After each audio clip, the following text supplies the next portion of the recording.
Hello ladies and gentlemen, welcome back to TMFIA Reviews, and today we just watched a very long show called Wrestlemania 32. Yes. Just finished it. It went on for about 45 minutes than I expected, which kind of sucked.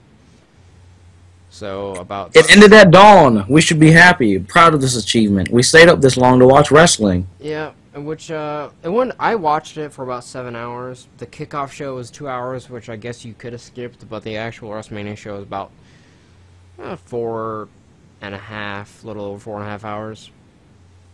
Give or take. Yep, it was a pretty long show, but did you watch kickoff show? Yeah, I watched the kickoff show beginning at the Divas, and then Dudley and Usos. Well, I'm gonna go run through my notes here. What happened here? Starting with the first kickoff, Kevin Owens interview. JoJo sucks. Owens makes fun of everyone in the match. Says Zack Ryder almost had to buy a ticket to get into WrestleMania. Says instead of no face, it should be no chance, referring to Sin Cara. The Miz is just the Miz. Dolph Ziggler's worst comedian he has ever heard. And he also, JoJo's like, what about Sami Zayn? He's like, who? And he walked away. Yep. And I guess the first opener match of WrestleMania is when they didn't even have people in the front row yet, when the arena was pretty damn empty still. But nonetheless, there's still fucking Goldberg chants in this match. You had Kalisto versus Ryback for the U.S. Championship. Kalisto came out in some kind of Aztec gear, looked like straight from Lucha Underground. Kalisto tries to intimidate Ryback. Ryback does a yelling spot. And then there's another cool spot where Kalisto tries an Irish whip, but Ryback won't budge, so he does an Irish whip and just sends Kalisto flying to the outside. There's a lot of actually like brawling on the floor on the outside, like Ryback was just manhandling Kalisto, throwing him into objects and everything like that. Whatnot. Yeah. That was pretty cool. Indeed. Ryback almost hit a Michinoku driver, by the way, which was interesting. Oh, wow. Yeah, he did his, he tried to go for his grabbing, his Goldberg driver of doom, and then Kalisto reversed it into a DDT, which is cool. And then Ryback was down to his knees, then Kalisto knocked him down to, after a Hurricane Rana, after he was on his knees, and Kalisto, he just kept getting cut off in the match constantly, and there was a point in the match where a turnbuckle pad came off, and then, yeah, Kalisto tripped Ryback face first into the exposed turnbuckle, then Sin Cara hit his Serena del Sol and hit him for a 3 count. So, it was a good match. I didn't write a star on there, but whatever. And then there were a little bit of technical issues during the during a promo video. It was just a blank black screen for about a minute. Renee Young says that she is going to hear from the most electrifying superstar, and I was hoping Electro would be on the show, but I was wrong. Then yeah, Team Bad versus Divas, their total Divas team.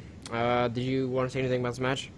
No, nothing special. I like how Nikki Bella came out at the very end. Oh yeah, wearing her gear, amazing. I like Lana's gear too. Did you? No, I didn't watch the match. Team Total Divas win.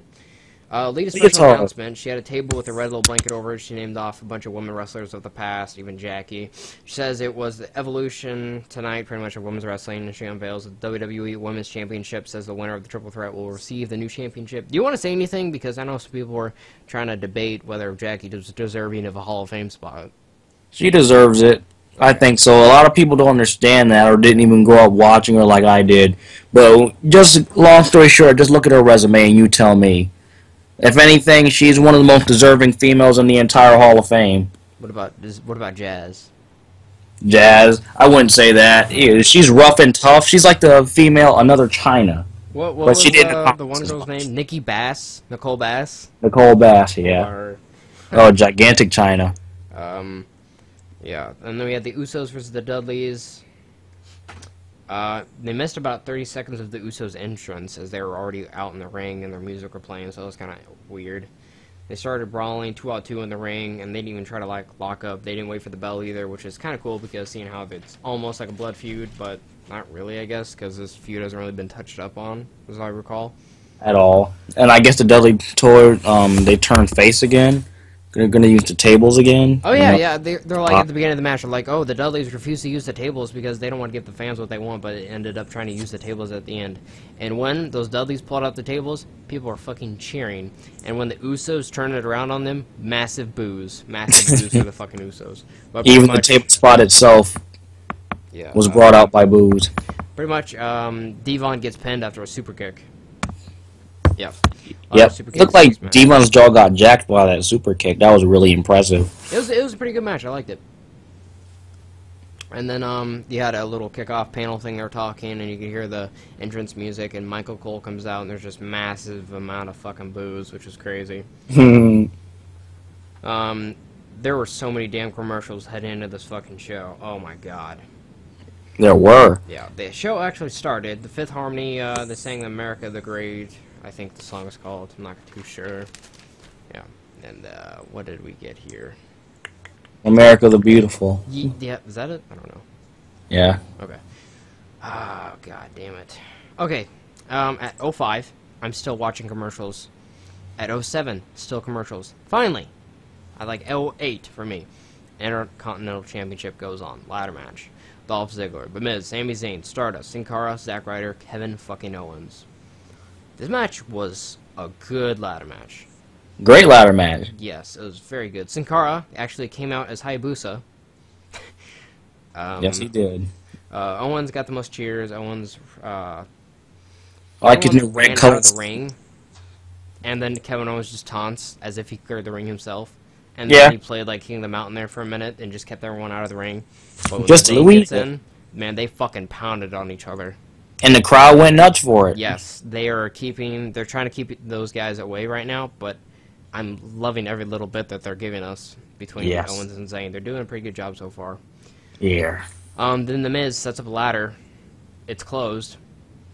He climbs 2 rungs, and then they have to do some fucking stupid gimmick and pick up the ladder while he's on it. But, you know, when you pick up a ladder, you pull it apart.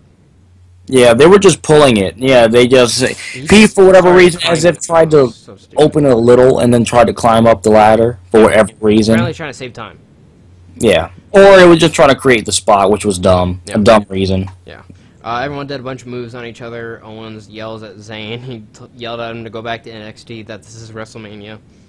That was a cool spot. His ladder was set up next to the ropes, and everyone's on the outside, and Zayn does a suicide dive to everyone and knocks everyone out, and Zayn gets back up, runs past everyone, and runs through the ring ropes next to the ring post and hits the DDT on Owens.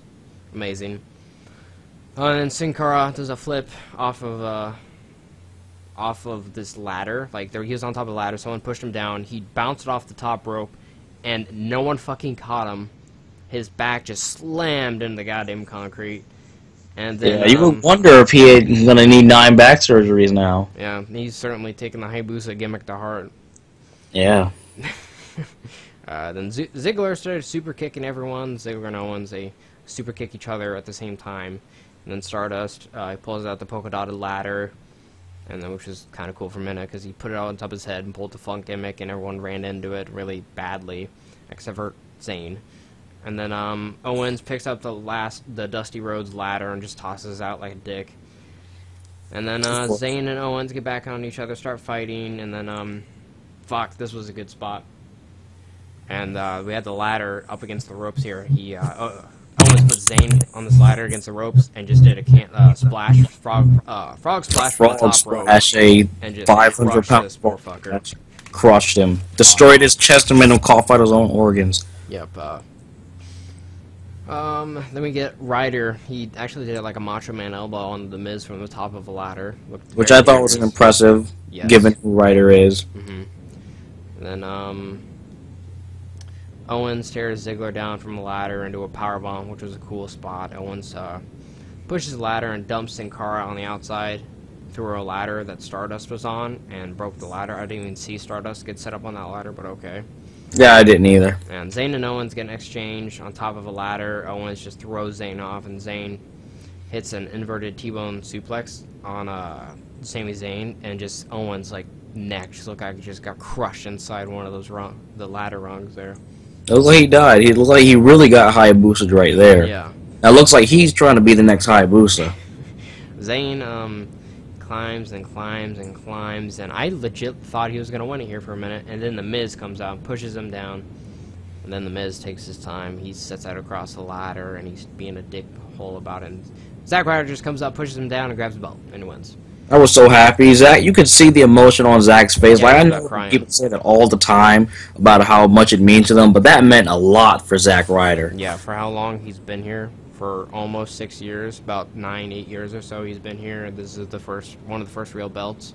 Yeah, he was introduced as one of the Edgeheads in, what, 2009? I think 2007 Armageddon. Jeez. Yeah. Oh, wow, that far back? Yep. When Edge was in the Familia thing, I think, a little bit before that.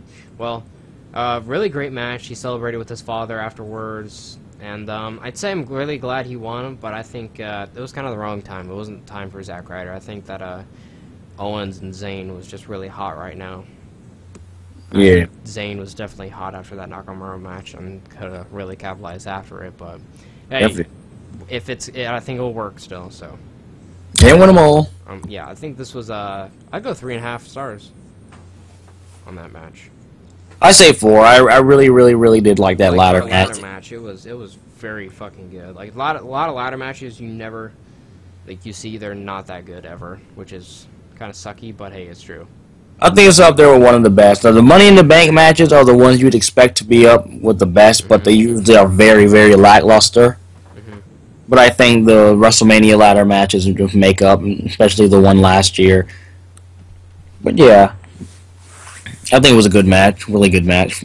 And the crowd was really into us, mind you. But afterwards, we got what did we get? We got Jericho versus AJ Styles, and Jericho in his new Super Sparkle jacket. Whoa, it's didn't notice that. LED jacket. Well, they locked up. Very rough though. It was very good ring psychology in this match. It was a very rough lockup. Jericho disrespectfully works over AJ Styles. Really great back and forth match, I'd say. Styles tries a Pele kick. Jericho catches it and turns it into a Walls of Jericho. And he turned Walls into a calf crusher. Jericho almost tapped out until he just switched hands that he was about to tap out on and just elbowed Jericho or elbowed Styles in the back of the head a couple times. I thought it was kind of funny. You know, I think if Jericho were to reverse the calf crusher like he did this way, I wonder why didn't he do that at Fastlane? I guess. You know what I'm talking about, right? Where he was about to tap, he was about to tap, like he was struggling, and just puts that arm down, uses his other arm, and just elbows Jericho, or elbows Styles in the head. Yeah, you figure if it was that easy, why didn't he do it at Fastlane? It has to be more complicated. Oh, he didn't think about it. That's stupid. Where were we at? Ouch. Styles misses a springboard, turned into a code breaker, and then Jericho signals the Styles clash. Styles reverses his own move and does like kind of a face first slam there for a 2 count. Styles clash. Jericho kicks out at 2, and then he reverses AJ was gonna go for a springboard move, and no. After that, Jericho was gonna do a lion salt. He reverses it, and then AJ sets him up for a 450 splash. Then just hits an awesome brainbuster, which looked excellent. And then Styles is gonna go for the springboard flying forearm smash, and then Jericho counters it with a code breaker and gets 3 count. I'd say this match was 3 1/4. I really liked it. I liked it a little bit better than the Fastlane. You know, I would maybe the in-ring was good, but I'd like to finish on the last match they did on pay-per-view a lot better. Just that submission struggle, it just took it away from me. I like this one because Jericho won, and he won in a strong fashion, and in a cool spot, and on the grandest stage. I really did like this match a good bit. And then we had an interview with Zack Ryder. Says he is a mark, pretty much, and that's all he had to say. That he's pretty much a mark, and said he's going to go get Razor Ramon to go hold his championship belt and take a picture with it. That's cool. Yep, so all that would pretty much happen there is he admitted that he's a mark.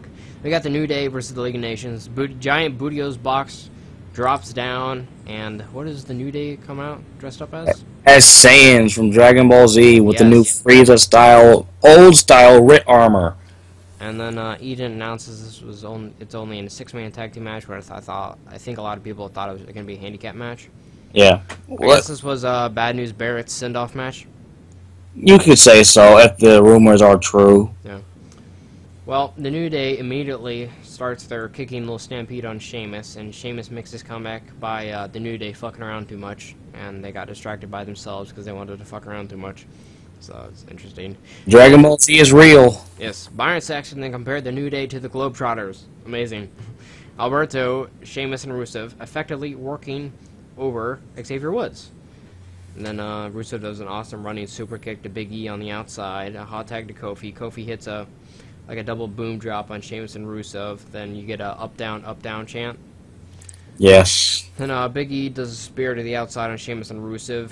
While Wade Barrett was kind of in the middle, so he also kind of got taken out by us, which was kind of a local spot there. Isn't it up, down, down? Yeah, up, down. Sorry. It's fatality. No, it's their it's Xavier's YouTube channel. No, I know. I'm just saying that combination seems like a fatality to me. Like, I know. Do you watch the Xavier's channel? No. Well, how could you not? That is disrespectful. The ref then fucks up with the legal man, and then Del Rio does his finish on Kofi when he was hanging on the outside of the apron, which is kind of cool. Yeah. It was a really big delay when he hit that finish. Like, he held him there and like told him he's like probably half the speed it should have taken him to tell him what he was gonna do, what their plan was. But okay. Yeah. And then Barrett hit a bull hammer. And then Sheamus hit a bro kick on Xavier for the pin, and obviously the bull hammer was behind the ref's back when he wasn't looking. I like this match quite a bit. It gained a lot of momentum, so I give it 3 stars. Yeah, I didn't pay too much attention to this match, but it wasn't very bad at all. The finish was pretty dang good with Bad News Barrett. He was in place and whatnot, and Alberto taking Kofi out on the outside. It seemed like the League of Nations seemed like a very big tag team, as if they were working up the ranks, but after the post-match segments, I have to disagree. Well, see, we have to take away this whole nice rose-tinted Wrestlemania-tinted glasses when we talk about the tag team division, because the tag team division is still screwed. There aren't tag teams. Like, it's not going to fix overnight, but it just kind of seems like there's competition, you know? I mean, you can. You think that, like, wow, the League of Nations beat the New Day, but, hey, they were heels and they had an extra man, so that's fucked up, but the New Day is going to want their win back because they're kind of baby faces at this point. Well, they are. Yeah, so you'd think that since the League of Nations technically kind of earned a tag team match, like a title match, even though it was kind of a dirty fashion, but they still did have a victory over the tag team champions, so you think they'd get a tag team championship match. I mean, of course they are most likely going to get that at pay. It's just booking that makes sense. Yeah, it does. It does. Like but then again, I really want to booking the tag team champions in a tag team match with a formidable tag team and not have it for the tag team belt. I don't get that. Yeah, I guess. I mean, like, hey. I'm not quite sure where I'm going with that, but I thought the match was, like, I wish it was a tag team match. Maybe they should have worked on this match for a little bit longer. But didn't they face each other Roadblock or whatever? Yeah, they did. Okay. And the New Day walked away home. Yeah. With the belt. Whatever. Then Barrett does a post-match promo and talks about how great the league is, and I knew someone was going to come out and pretty much destroy them. I was figuring it was maybe Freebirds or DX, but Shawn Michaels comes out with his gear on. Mick Foley comes out. Amazing. He looked amazing. Yeah, Steve Austin came out as well. Then the New Day dragged Bad News Barrett out, and Foley Mankind. Mick Foley destroys everyone. You forgot about Cole said that Mick Foley's dressed up as Cactus Jack, so it means he's going to be hardcore. When he wasn't dressed as Cactus Jack, he was dressed as Mick Foley. And Coley. Yeah. No, yeah, the New Day dragged up her. Okay. I thought Foley does the Socko on Sheamus. Shawn hits Sweet Chin Music. Then Austin hits a stunner on Rusev. And then sold it very well, actually. Then the New Day throws in Barrett, and everyone hits their finish on Barrett. And the New Day celebrates with the Legends a little bit, and Steve Austin motions for a beer. Foley dances. Austin looks confused as fuck. Michael shakes his ass a little bit. Austin stuns Xavier Woods, and then Austin and everyone get their beer, and the tag team division kind of buried there. And it seemed like it was a big send-off for Barrett, and for all of the Legend to hit their finish on Barrett. Yeah, I guess it works. Works good for Barrett. Next match was Brock Lesnar versus Dean Ambrose. I wrote Brock Lesnar versus Brock Lesnar. I wish. I fucking wish. Oh man, Battle of the Century. Yeah. What'd you think of this match, just before we get into it? I was highly disappointed. I felt I'm glad we're on the same page here. So, Paul Heyman comes out and steals Ian's mics as the intro, and JBL claims that Brock Lesnar was an NWA champion. on commentary, which I'm pretty sure he meant to say NCAA, but okay. Brock's pretty much suplexes. Well, I'm not gonna fucking do anything on this match. He suplexed him a lot. Every time Dean Ambrose tried to get a weapon, Brock Lesnar knocked it out of his hand. So no chainsaw, no barbed wire baseball bat. Only thing he really used was a chair and a kendo stick, and Dean Ambrose was pinned by an F5. At this point, I'm gonna say, I'm gonna go on a limb and say, if you've seen one Dean Ambrose straight fight, you've seen them all. Okay, yeah, I can. Exactly the same thing. And Brock Lesnar didn't add anything special to the match whatsoever, so I give this match 2 stars. They both didn't add a thing. I'm highly disappointed. Yep, 2 stars. Wow, I really wanted to see that barbed wire bat get put to good use. Guess not. Chainsaw, no use at all. He didn't even rev up the engine. What was he gonna do? Just I would be okay with him just taking the handle and just ramming it right in the fucking head of Brock. I'd be okay with that. Yeah, at least, but I guess not. But we got a really lame match. Yeah. That's something. It was pretty much nothing they promoted. Yeah. You know, that's why it's getting 2 stars. They worked hard, but it was 2 stars. He did his typical throw a million chairs in the ring like he does in every single no qualification match he's in. You know, I expected a table here or there. He does an elbow through the table or something. I expected that. No table. You know, no thumbtacks, no barbed wire, no nothing. No bleeding, no nothing. Had high expectations for it. Didn't get too much in return. Oh well, yeah, I figured this was going to be one of the high key matches because it was promoted as one of the high key matches, but it did not deliver. Nope, did not at all. That's why it's getting rated. Yep, rated very poorly. Oh well, let's move on. What's next? No, I want to hear start rating for it. Meow. Meow, meow, and meow. All right. We got the Divas Triple Threat match for the new WWE Women's Championship. Charlotte actually was victorious here. Yes, she was. Oh, well, I guess she's the new WWE Women's Championship champion. Sorry, it's gonna take some time to get used to saying that. Notice they didn't say Divas once in this match at all. Crazy. They kept saying that'd be superstars. fucking hard to say that after years and years. Yeah, they kept saying superstars. Yeah, that has to be. I don't even like that. Wrestling. Just call them fucking wrestlers, for Christ's sake. You want to talk about this match? Yeah, it was good. Sure, I thought I was really impressed by it. It was a submission spectacle, a great triple threat match. I loved. They should have had more submissions at match and less in the main event. Yeah, we'll get to that road when we cross that bridge. But until yeah. But then we had our boy Snoop Dogg come and introduce us. Yeah, that was a terrible entrance. Just saying. That was okay. It was okay. I liked Snoop Dogg. That was a good. Yeah, I mean, like, yeah, he was cool on it. But the girl singing the song, I was like, who the fuck's this bitch? I guess she's like, I don't know who this person is. Like, how on earth do you? I guess it's the chick who sung Sasha Banks' song. But how do you have the actual song playing while? No, why are you gonna like? She's doing some like really bad karaoke with the actual current song still playing like. She's walking down. That has to be. You can't concentrate that hard. Like I'm sure with the heavy. It just wasn't that good or that well thought out. Having her out there feel a bit off. But if it was all Snoop Dogg, I would have liked the entrance a lot better. If they used her like takeover entrance with the whole Corvette and everything like that, that would have been great. But you know they would never redo things that are cool from NXT. Do you think that Becky or Sasha should have gotten the title? No, it's okay. Yeah? Quite alright. I would have liked it if Sasha had gotten the belt, but it's quite alright with it. I'm not too upset about it, too emotionally invested in it. Yeah, I'm not sure where they're going with it, but I'm sure it's in a good direction, because if they keep those 3 girls in it, they'll keep on putting on good matches, I think. Here's the thing. We've gotten to the point where women's wrestling is getting good, but it's getting good to the point where we see it as what it should be, and not something that's like super amazing. Like for example, we take a women's match like this one and we put it on the same level as a male's triple threat match or something. Before we would. I'm gonna say this right now. This match is more entertaining than the main event. I would agree. I would definitely agree with that. But we've gotten to the point where we can finally see the women as actual competitors as opposed to just these bathroom break matches.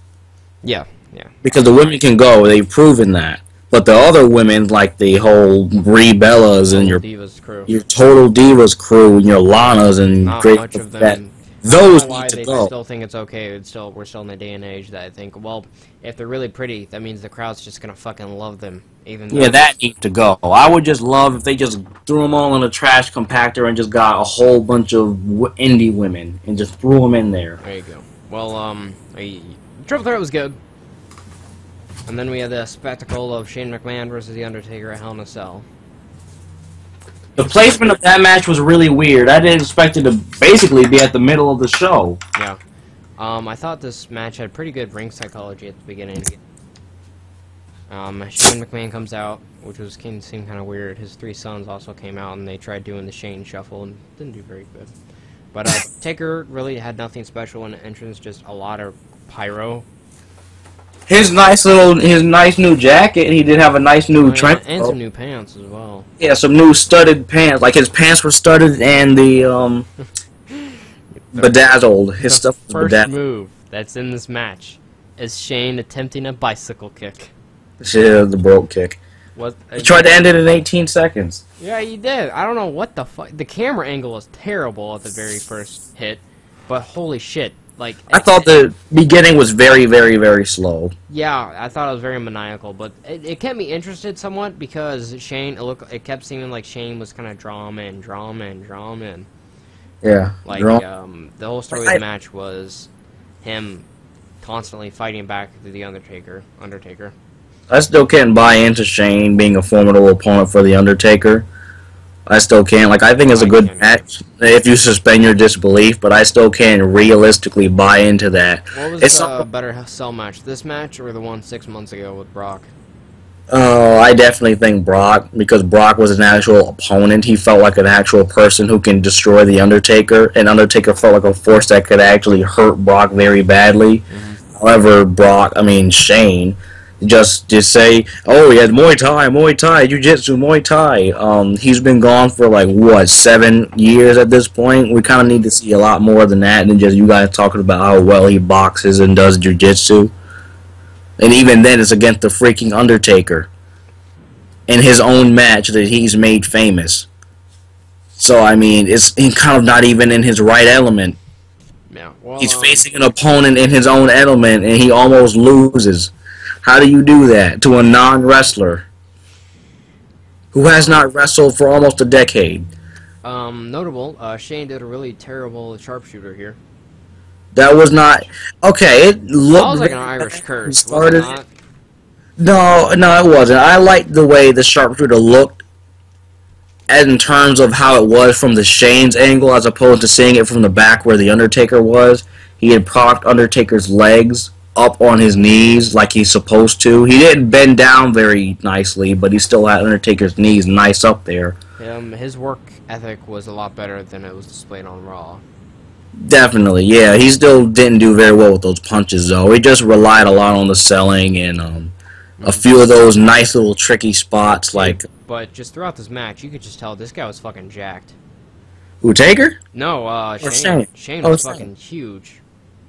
He was alright. I mean, like, he was, dude, compared to what he was before, he was kind of a chubby kid, but this one, he was like a fucking man with a bunch of veins popping out, like, throughout the entire match. I'm just watching him like, Jesus Christ. I didn't really see that much. I agree with what you I definitely paid attention. This guy, he was, he was definitely in shape. Yeah, he lost a good bit of weight for this match. He was definitely in shape, more so than a lot of guys. Yeah, I agree with that. I wish he would have, at least put some hair dye in his hair. Yeah, just to make him seem a little bit younger, so it doesn't look like it was a battle for seniority of the senior citizen table at the hometown buffet. The age in a cage matchup. That's a good one, age in a cage. Well, pretty much at the end of the match, Shane got some bolt cutters. Well, midway through the match, he got some bolt cutters. Started to cut down a door. Taker picked him up, threw him against the wall, and the wall fell, and they had some shenanigans on the table, and Taker tried to do a tombstone pile driver on this little platform next to the announce table, but Shane reversed it, hopped on him for a sleeper, and Undertaker just turned around and dropped onto the giant table and took them both out, and Shane got this toolbox, just smashed it against the head of Taker, and then he was laying against the announce table, and he just kind of leaned against the cell, and he's just thinking to himself, it's like, how the fuck am I going to kill this guy? And he just looks up at the cell, and it's like, fuck. Climbs the cell. Climbs. Heads up to the very top of the cell. Jumps off for the biggest elbow of 2016. And Taker dives the fuck out of the way. After Shane stayed up there for a nice 3 years. Yeah, he dives the hell out of the way. And Shane hits the table. I was actually kind of scared a little bit there. I had actually thought that Shane had hit his head on the mat. I'm not on the matting, the padding of the floor instead of the announce table. Yeah. It was definitely scary. Yeah, it was really scary. My heart was pounding. I was like, please. It was just scary seeing the ref run up to the kid, not the kid, the 46-year-old man, putting his 2 fingers in between his palm of his hand and just pretty much telling him to squeeze if you can. Yes. Yeah. That's just scary, but awesome spot. Don't do that, please. Fuck. I just watching this, I'm like, one of these guys are gonna have a heart attack. One of them's gonna have a brain aneurysm. It's gonna be fucked up. I don't want to see this. I don't want to see this. Undertaker's always in one of these matches now where I say, please don't mess up or please don't pass out. No, watching it, I'm just scared and I'm anxious for his health. Yeah, I don't know why. I don't know how much control he's in, right? Like, during his matches. Maybe I'm just overreacting. I just don't know what's going on. But from just my, point of view, it's just like, please don't fucking die right now. Just don't plop dead. Yeah, that's how it is for me with Taker. Fancy Grace here. Everything we've seen since WrestleMania 30, Since WrestleMania 30, it was like, wow. Yeah, since WrestleMania, I was like, wow. Like, Taker didn't look very good in that match against Brock Lesnar at WrestleMania 30. And ever since that, I've been keeping close attention to Undertaker's appearance. You know, he looks a lot better than he did 3 years ago, of course. But even then, you still gotta wonder what's going on inside his body. How's his head doing? How is his organs doing? How are his knees doing? Knees are shot, I'm sure. Yeah. But pretty much Taker picked Shane back up and put him in the ring. Did Tombstone Piledriver and pinned him. Yeah, I love how he tapped on Shane's face. Like, come on, kid, get up, so I can finish you off. I give this match 3.5 stars. Not much of a match. A lot of spots towards the end. The cage dive was fucking insane. Yes, it was. This is the very definition of a gimmick match. The cage essentially was only there. How many times did they ram each other up against the cage? Not very many. Max twice, because I know I saw one when he put him through the thing. Hey, besides that, I'm like, jeez, wow, they might as well not even have this. Shane might as well have pulled out a ladder and do it. Yeah, that's what he probably should have fucking done. Just brought out a fucking ladder. Like, I hate, like, the cage match to fucking hold these 2 animals. Okay, they're gonna go battle on the outside now. It's like, fuck you. Yeah. Alright, we got the Andre the Giant Battle Royale.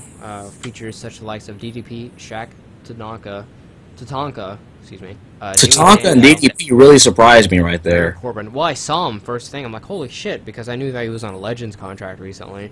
Like, wow, like, Tatanka's through the match. They're like, oh, Tatanka's in there. Like, wow, and then I actually heard Shaq went like, what? Yeah. So, what, Shaq? It was good. It was good Battle Royal. I didn't watch it. I was watching with zombies. Yeah. Zombies. Well, Baron Corbin won the Battle Royale. Yes, I know. I gave it a 3-star battle. I gave it 3 stars. It was good. I mean, so does that mean Baron Corbin coming to the main roster now or no? Maybe. I don't know. I would think his little program with Austin Aries would continue a little bit, because Austin was tweeting at him. It's like, good job. 19 guys couldn't do what I did at TakeOver, blah, blah, blah. But The Rock comes out with a flamethrower, announces that they broke attendance, their fake attendance record. The Wyatts come out and use their recycled promo because they threatened to tear the meat from his bones and suck them dry. And The Rock did some comedy, called them incestual beings. And The Rock said, let's have a challenge. So he took off his shirt and ripped off his pants wearing the gear. And then this could not look any more phony. The Rock versus Eric Rowan. Bell rings. Hits the rock bottom and pins him in 6 seconds. 6 fucking seconds. Wyatts surround the ring.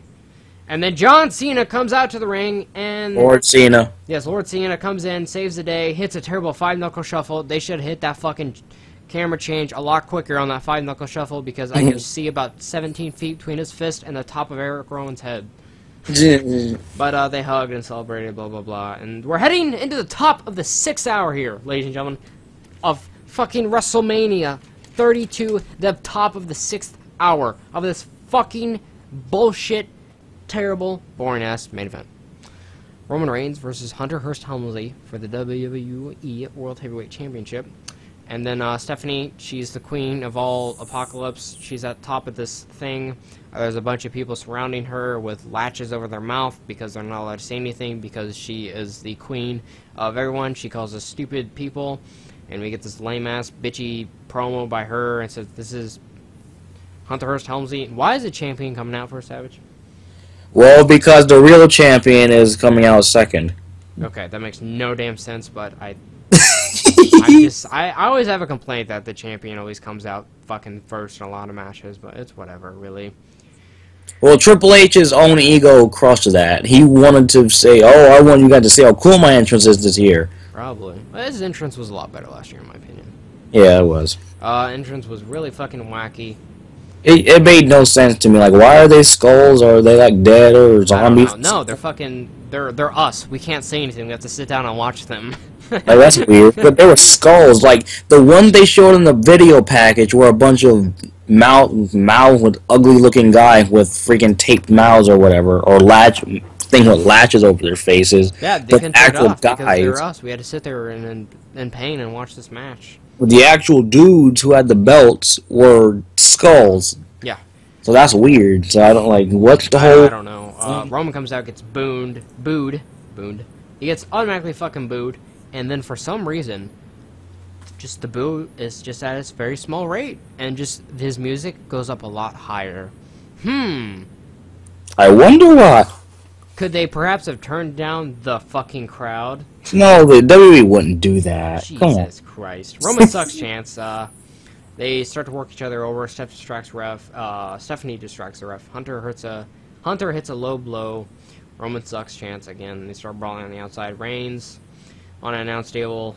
Hunter runs over and hits Reigns with a neck breaker to the floor, which is kind of cool. A sick looking neck breaker that I thought was cool. Yeah. I think that was the first time I've seen that. Yeah. Brawling on the outside, slow and boring, NXT chance. Roman spears Hunter through the barricade. Loads of submission spots, Nakamura chance. Hunter goes for a pedigree, and Roman backbody draws him out of the ring. Roman hits a spear. Steph distracts referee again. Roman accidentally spears Steph. Or it was an accident. Anyway, Hunter hits a pedigree, and Reigns kicks out. Hunter gets the sledgehammer. Roman hits the Superman punch. Hunter no-sells it. He hits the Superman punch again, kind of no-sells it. Hunter gets back up with the hammer and tries to use it, but Roman hits the spear and with a pen or whatever, and he boos and they turn down the audio again. But see, the review done right here would have been a lot longer had you included all the submissions, the unneeded submissions. I should have brought up fucking Chris Jericho's 1,000 moves of doom. Tell me, why does every match Roman Reigns in have an opponent attempting to put him in an armbar? Oh god, dude, I have no fucking idea. This match was fucking boring. Boring. You know what they should have done? What? Showing a replay of Shinsuke Nakamura versus Sami Zayn at NXT TakeOver Dallas. It would send a tear down everyone's eye. I know, they'd look at the crowd and there just would be white fluids all over everyone. It'd be ridiculous. Even the women, exactly. There you go. Let's talk about that. Sami Zayn and Nakamura. Let's talk about how great that fucking match was. That match was the real WrestleMania main event. Strong styled with a fucking goddamn, that match was awesome. What would you say was your favorite match of tonight besides Nakamura and Sami Zayn? Oh boy, besides that, I think it was Nakamura versus Sami Zayn. You know, I'm kind of leaning towards the latter match. Yeah, that was a very good match. The Shane Undertaker match was just a bunch of... No, it wasn't Shane Undertaker for me. It wasn't Brock. Yeah, definitely wasn't Ambrose. that. Wasn't the main event, I know that for a fact. Had to be the ladder match because of how nicely it ended. Yeah, Jericho and Styles was decent. The Triple Threat was decent. The crowd wasn't into Jericho's and style at all, which definitely kind of took away from the match. But hey, what are you going to do? If the crowd doesn't like it, the crowd doesn't like it. You know, they kind of were. In my opinion, they were anyway. Yeah, you know, maybe. I think it was just me, actually. A lot of the show, I was just kind of like, cheer, you fuckers. Like, like the Andre Memorial Battle Royal, that when the crowd was tempered off. The Roman Reigns and Triple H thing, no one cared about that. That is fucking goddamn true, except for booing. Well, you wouldn't know how the fans felt because they turned them down. Yeah, that's true. That's weird. Why do you do that? Just give the fans what they want. You don't have to deal with that problem. I don't know. Like, let them fucking boo. Just let them fucking boo. Like is at this point, the Roman Reigns experiment has officially failed. It has officially failed. He is a 3-time champion within 6 months. Fuck. Dude, fuck this show. What do you think is gonna happen tomorrow night? I don't know. I think Roman Reigns is gonna, hopefully, turn on the fans or something. something good. I doubt he's gonna come out doing that. McMahon's gonna make him face someone for the WWE World Heavyweight Champion because he doesn't want him to hold the title. He's gonna make him face Sheamus again, and Vince is going to be the special guest referee once again. Oh fuck yeah, let's do that. Oh, like, oh god damn, that will make fucking people really boo. It worked the last time. Do it again. Yeah, it worked. Yeah, fucking just use Sheamus, the only guy worse than fucking Roman Reigns. Oh boy. Or maybe they might put Undertaker in a program with Roman Reigns since whatchamacallit, since Undertaker is apparently Vince's dog or whatever. And, bitch. Quote unquote. Doggy. Well, I would say Taker would say no to that. I mean, well, he said yes to this match, and there was a lot more riding on this match. Yeah. I'm saying, like, considering guys he trusts.